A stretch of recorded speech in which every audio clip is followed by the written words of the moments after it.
நெஞ்சிருக்கும் வரை ராம் ராம் ராம், என் நினைவிருக்கும் வரை ராம் ராம் ராம்.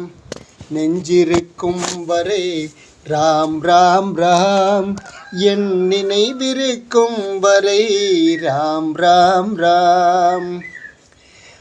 உடல் அசையும் வரை ராம் ராம் ராம், இந்த உடல் அசையும் வரை ராம் ராம் ராம்.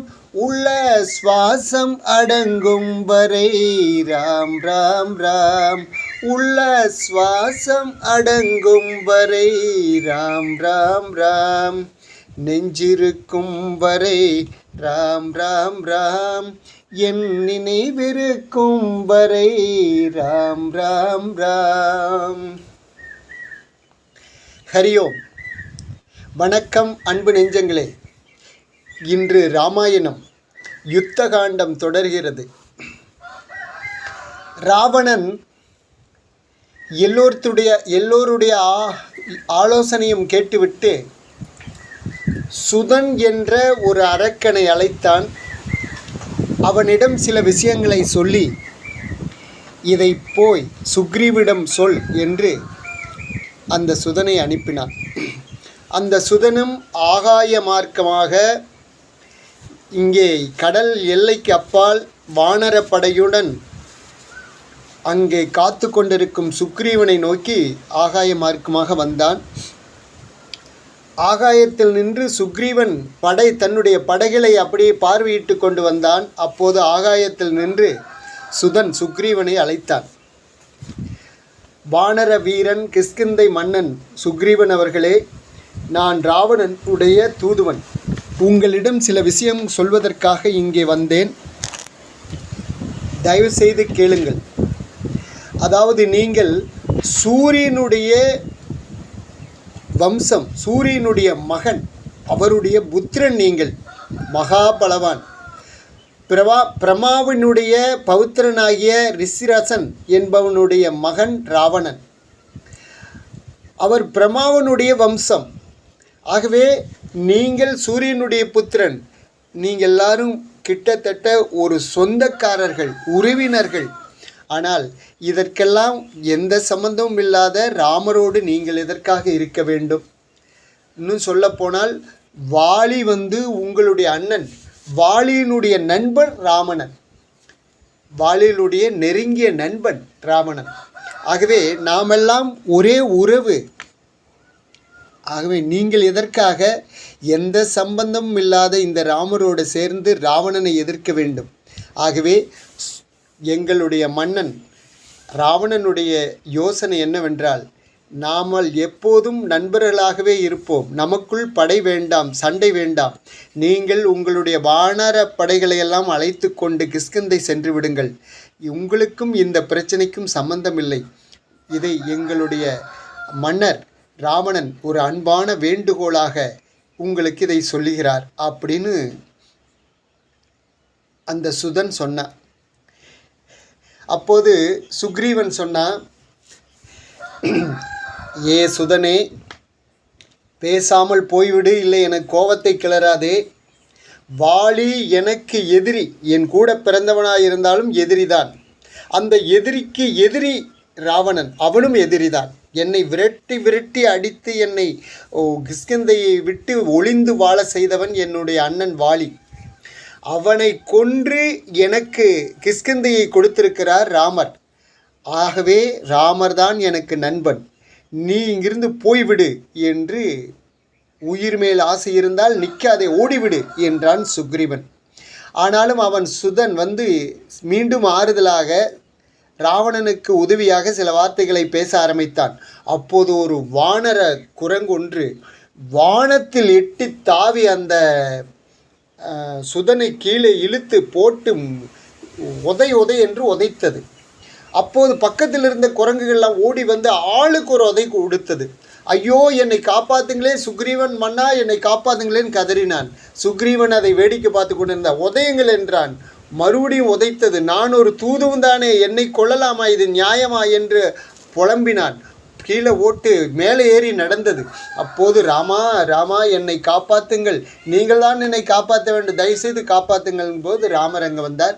தயவுசெய்து அவனை விட்டு விடுங்கள், அவன் ஒரு தூதுவன் தானே, தூதுவனை கொள்வது நல்லதல்ல, நீங்கள் சென்று விடு அப்படின்னு சொன்ன உடனே வானத்தில் மீண்டும் அவன் ஆகாய மார்க்கமாக போய் நின்னான். சுக்ரீவ மன்னனே, நான் போய் என் ராவணனிடம் நான் ஒரு தூது சொல்ல வேண்டும். ஆகவே நான் சொல்லவில்லை என்றால் அவர் என்னை கொன்னிடுவார். ஆகவே நான் சொல்ல வேண்டும், என்ன சொல்வது என்று கேட்டான். யுத்தம் உறுதி, சீதையை திரும்ப கொண்டு வந்து விடச் சொல், இல்லை என்றால் யுத்தம் உறுதி, ராவணனுடைய 10 தலையும் எடுத்துவிட்டு நாங்கள் என் அன்னை சீதையை கூட்டி வருவோம், இதுதான் தகவல், போய் சொல் என்றார். உடனே அந்த சுதன் அங்கிருந்து பறந்து விட்டான். அதற்கு பின்னாடி அங்கே ஏற்கனவே அபயம் தேடி வந்த விபீஷணன் சொன்னான், இவன் சுதன், இவன் ராவணனுக்கு ரொம்ப நெருக்கமானவன், இவன் போய் இங்கிருக்கிறது நடந்ததை அப்படியே சொல்லப் போகிறான், மீண்டும் அவன் கடுப்பாவான், இது நடக்கும் என்றான் விபீஷணன். சரி, அவன் நடத்தட்டும், நாம் இங்கிருந்து அந்தப்புறம் போகிறதுக்கு என்ன வழி, இந்த வானரப்படைகளை நாம் எப்படி இலங்கைக்கு கொண்டு போகப் போகிறோம் என்றார் ராமர். அப்போ சுக்ரீவன் சொன்னான், ராமச்சந்திர பிரபு, உங்களுடைய முன்னோர்கள்தான் இந்த கடல் சமுத்திரராஜன், வேற யாரும் இல்லை, உங்களுக்கு முன்னோர்கள். அதாவது இந்த கடலை தேடி வந்து யாக குதிரையை தேடுவதற்காக இங்கே வந்தார்கள் சகரர்களுடைய மகன் 1000 பேரும். அந்த 1000 பேரும் வந்து இந்த பாதாள லோகத்துக்கு போகுவதற்காக இந்த கடலை தோண்டிய போதுதான் கடல் உருவானது. அப்படி ஒரு வரலாறு இருக்கிறது.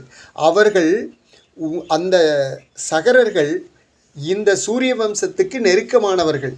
ஆகவே நீங்கள் உங்களுடைய சகரரை, இந்த சமுத்திரராஜனை அழையுங்கள், அவர் வழி சொல்லுவார் என்று சுக்ரீவன் சொன்னான். இதை கேட்ட ராமருக்கு பெருமையாக இருந்தது. சரி, தர்ப்பப்பிள்ளை எடுத்து ஒரு பாய் மாதிரி பின்னி அதில் கிழக்கு நோக்கி படுத்துக்கொண்டார். படுத்துக்கொண்டு 3 நாள் உண்ணா நோன்பு இருந்தார், சமுத்திரராஜனை காண வேண்டும் என்பதற்காக. 3 நாளும் அவர் தியானம் செய்தார், படுத்திருந்தார், கண்ணை மூடி சமுத்திரராஜனை பிரார்த்தனை பண்ணினார். ஆனால் சமுத்திரராஜன் 3 நாள் ஆகியும் வரவில்லை. அவருக்கு எல்லாரும் அவர் கூட நின்று கொண்டே இருந்தார்கள். விபீஷணன், சுக்ரீவன், லட்சுமணன் எல்லாரும் நின்றார்கள். இவர் அந்த தர்ப்ப பையில் படுத்து கொண்டு தியானம் செய்தார். 3 நாள் ஆகியும் அந்த சமுத்திரராஜன் வரவில்லை. ராமருக்கு கடும் கோபம் வந்தது. லட்சுமணா, இந்த சமுத்திரராஜனுக்கு இரக்கமே இல்லை, இவன் என்ன சொன்னாலும் கேட்க மாட்டான். ஆகவே என்னை பற்றி தெரியவில்லை போலிருக்கிறது, என்னுடைய பலம் தெரியவில்லை போலிருக்கிறது, நீ போய் எனது வில்லை எடுத்து வா, இவனை நான் பார்க்கிறேன் என்று சொன்னார். லட்சுமணன் வில்லை எடுத்து கொண்டு வந்து கொடுத்தான். வில்லில் அம்பை மூட்டி மந்திரத்தை உச்சரித்து ஒரு அம்பை விட்டார். ஒரு அம்பு கடலுக்குள்ளே போய் அப்படியே பாதாளத்துக்குள்ளே மிகப்பெரிய சத்தத்தோடு உள்ளே போனது. கடல் அலை அப்படியே சுனாமி போல பொங்கியது. அடுத்த அம்பை எடுத்தார். அடுத்த அம்பை மேல் நோக்கி விட்டார். மேல் நோக்கி விட்ட அம்பு அப்படியே மேலே போய் தீயாக மாறி ஒரு தீப்பிழம்பாக கடலுக்குள்ளே வந்தது. அதிலிருந்து கீழே போய் கடல் நீர் கொதித்தது. உள்ளிருந்த ஆமைகளும் மீன்களும் எல்லாம் அலறிக்கொண்டு மேலே வந்தன. அத்தனையும் அடித்த தண்ணி அப்படியே கொதித்தது. தண்ணிக்குள்ளே தீ தகதகதகதென்று தீ எறிவது போன்ற ஒரு காட்சி ஏற்பட்டது. அதற்கும் சமுத்திரராஜன் வரவில்லை. பல உயிர்கள் துடித்தன. மீண்டும் அம்பை எடுத்தார். இப்போது பிரம்மாஸ்திரம் போட்டு இந்த கடலையே வற்ற வைக்கிறேன் பார், நாம் தண்ணி இல்லாத காட்டுக்குள் நடப்பது போல் நாம் இந்த கடலை தாண்டலாம், நான் என்ன செய்கிறேன் பார் என்று பிரம்மாஸ்திரத்தை எடுத்து வில்லில் நாணல் ஏற்றினார். அப்போது சமுத்திரராஜன், ராமச்சந்திர பிரபு என்னை மன்னித்து விடுங்கள் என்று சொல்லி மேலே வந்தார். தயவு செய்து என்னை மன்னித்து விடுங்கள், நான் எப்படி உங்களுக்கு உதவி செய்வேன் என்று எனக்கு தெரியவில்லை. நான் உங்களுடைய ஒரு பக்தன், என்னை போய் நீங்கள் அழித்து விடலாமா? வேண்டாம், தயவு செய்து என்னை விட்டு விடுங்கள், நான் சொல்வதை கேளுங்கள் அப்படின்று கை வந்தான். மேலே கைகூப்பி வந்து நின்னான். அப்போது ராமர் சொன்னார், நான் பிரம்மாஸ்திரத்தை பூட்டிவிட்டேன், இந்த நாணல் ஏற்றி விட்டேன், இது என்னுடைய இலக்கை சொல். நான் வில்ல அம்பை ஏற்றினால் அது இலக்கை அடையாது இருக்காது, இப்போ என்ன செய்வது என்று சொல் அப்படின்னான். அந்த சமுத்திரராஜன் சொன்னான், வடக்கே ஒரு கருட மலை இருக்கிறது, அந்த மலையில் பல திருடர்கள் அங்கே தங்கி கொண்டு இந்த சமுத்திரத்துக்கு வருபவர்கள் போபவர்களுடைய கொள்ளை மனிதர்களுடைய அரக்கர்களுடைய கந்தவர்களுடைய இவர்களையெல்லாம் கொன்று அவர்களுடைய பொருளை திருடிக்கொண்டு அந்த மலையில் வைத்து கொண்டு அட்டகாசம் செய்கிறார்கள். ஆகவே நீங்கள் அந்த மலையை நோக்கி உங்களுடைய குறிபாருங்கள், இலக்கை விடுங்கள் என்று அந்த சமுத்திரராஜன் சொன்னான். பிரம்மாஸ்திரத்தை அதை ஏகியவுடன் அந்த மலையில் போய் அது மோதியது. மலை சுக்கு நூறாக வெடித்தது.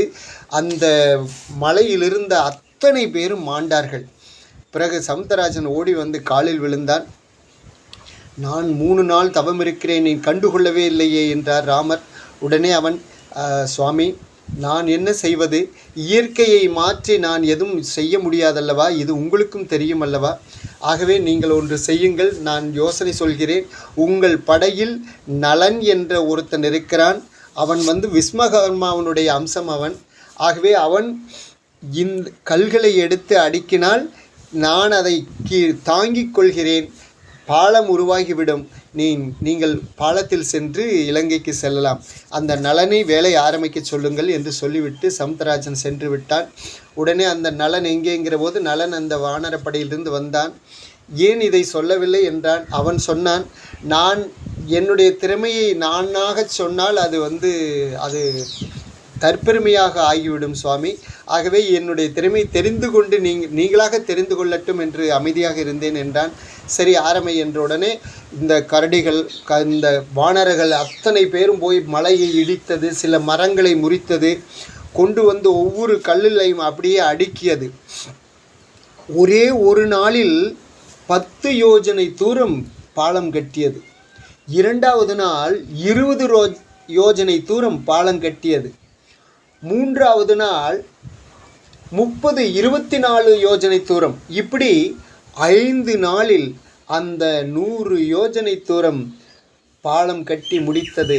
சேது பந்தன் தயாராகியது. 100 யோஜனை தூரம் 5 நாளில் பாலம் கட்டியது. நினைத்து பாருங்கள், நாமெல்லாம் இன்றைக்கி ஒரு பாலம் கட்டுறதுனா இத்தனை வசதிகள் வந்திருக்கு, இத்தனை பெரிய பெரிய ஜேசிபி இருக்கிறது, அந்த சிமெண்டையும் கல்லையும் கலக்கி கொடுக்கறதுக்கு பெரிய ராட்சச மிஷின்கள் இருக்கின்றன. அப்படி இருந்தாலும் கூட இந்த பாலம் கட்டுவதுக்கு குறைந்தது 15-20 நாள் ஆகுது.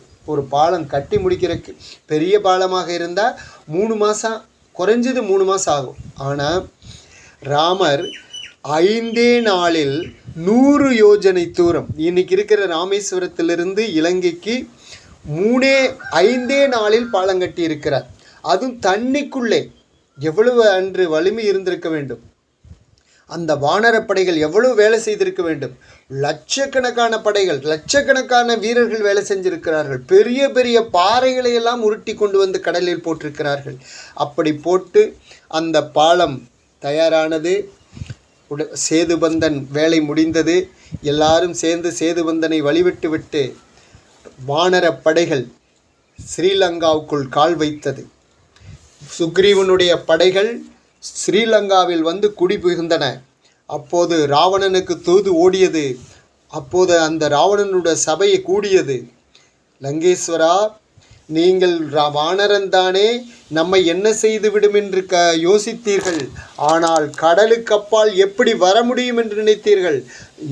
100 யோஜனை தூரம் பாலங்கட்டி அந்த படை இலங்கை மண்ணில் கால் வைத்து விட்டது.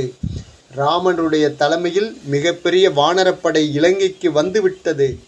இனி நமக்கு கலக்கம்தான் என்று ஒரு தூதன் வந்து தகவல் சொன்னான். அப்போது என்ன செய்வது? நம்ம படையும் தயாராகட்டும், யார் தாக்குவது, முதலில் யார் தாக்குவது என்று யோசித்து முடிவெடுக்கலாம் என்று ராவணன் கூறினான். அப்போது ராவணனுடைய படைகளும் தயாரானது. நாம் என்ன செய்வது என்று யோசிப்பதற்குள் ராமரிடமிருந்து ஒரு தூதுவன் வந்திருக்கிறான் என்ற தகவல் வந்தது. அந்த தூதுவன் பெயர் அங்கதன். உங்களை பார்க்க வந்திருக்கிறான் என்று தகவல் வந்தது. அப்போது வரச் சொல் என்றான் ராவணன். தூதுவன் வந்து என்ன செய்தான், என்ன சொன்னான்? நாளை பார்ப்போம் நண்பர்களே. நன்றி, வணக்கம். நன்மையும் செல்வமும் நாளும் நல்குமே, திண்மையும் பாவமும் சிதைந்து தேயுமே, ஜென்மமும் மரணமும் இன்றி தீருமே, இன்மையே ராமா என்ற இரண்டெழுத்தினாலே, இன்மையே ராமா என்ற இரண்டெழுத்தினாலே. ஸ்ரீராம ராம ராமேதி ரமே ராமே மனோரமே, சகஸ்ரநாம தத்துல்யம் ராம நாம வராணனே. ராம் ராம் ராம்.